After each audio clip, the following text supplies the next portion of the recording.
Hello, and welcome to the EDS Client Tutorial 5. In this tutorial, we will talk about the model's data and data classification. Left-click on a model from the Models list and right-click to display the Models menu. Select the Historical Events to option from the menu. The default for the events display is a month back. This definition can be changed from the dates controls. Specific variables, detectors, events types, or severity can also filter the events. It is also possible to display the events in reverse order.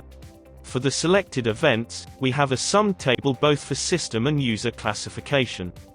Each of the sums tables contains 4 fields: false, ignore, other, or true. The user classification displays how the user classified the events, while system classification is the identification of the event by the system. Selecting an event from the list will display in the table below the event's details. The Drawers button refreshes the events table. The CSV button will export the events table to a CSV file. The magnifying glass searches for an event by an event ID. The last 2 buttons will show the timeline of the event and the access control history. The Charts button will open the charts window with the period of the selected event before the click. The same action can be done by double-clicking the event from the list. The Tags button is used for events classification. We will learn how to use it now. You can tag events either by a group classification or by a user description. To tag by group classification, mark the checkbox, Set User Classification by a Group. If you would like, you can add a description in the User Description text box.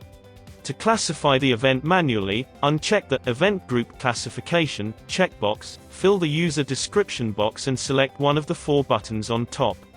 When you are done, check the Overwrite Existing Status checkbox and click the Classify button with Tags icon.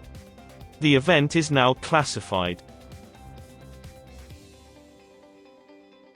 Thank you. We hope this tutorial was helpful and clear. For more details, please go to our website.